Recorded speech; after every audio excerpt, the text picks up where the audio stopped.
Hello, in this video I would like to show you a indoor farm. In this indoor farm we are going to look at lighting and the lighting design. So this is a very standard or typical indoor farm. It's about 20 meters long and 10 meters wide, and it has different kind of grow tables or grow racks. These grow tables or grow racks are about 1.2 meter wide, that's 4 feet, and about 8 meters long. And then we added here the lights. In this case we are using HortiPower Nursery 3 Pro. For lighting design for a indoor farm, there are different factors of importance. One of the first is of course the grower's goal. So if you are the grower, what would you like to grow, and what is your purpose? So it makes a big difference if you're focusing on commercial production or if you are just growing for yourself or doing research. Then of course that depends also on the different kind of crops, and whether these crops just have to germinate or have vegetative growth or also flowering and fruiting. The other aspect is energy use, and of course for indoor farms we have to reduce the energy use. So one of the things that you could look at is, for example, bringing the lights closer to the plant, and therefore you avoid too much light hanging in the air. So that's one of the tactics that you can play around with. Another thing that's very important is to have very uniform lighting, because uniform lighting will lead to uniform crop growth, and that's something that's important for you as a grower as well. So let's look at the lights. So here in this case we have here some lettuce, and lettuce is a leafy green, and basically it's only vegetative growth. So in this case we are using a spacing of 175 millimeter, and then we get about 124 or 125 micromole.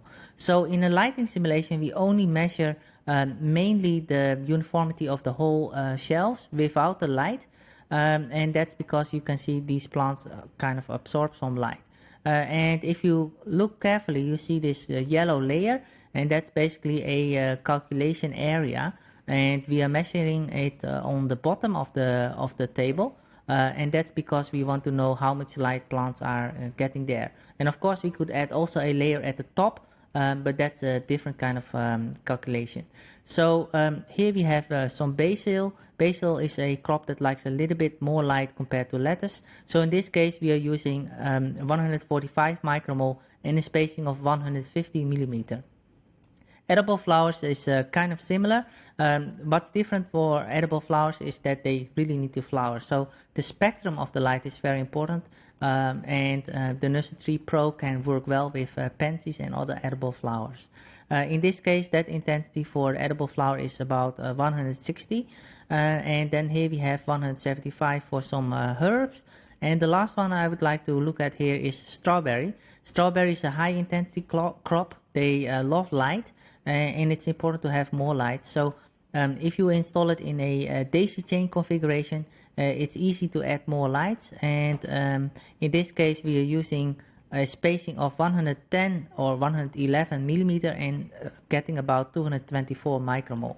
And that's very important because you really want to boost the production. So what you can see here is you have a very uniform kind of light distribution if you install it in this way. Of course there are different ways possible. Another thing that I would like to mention is the reflectance.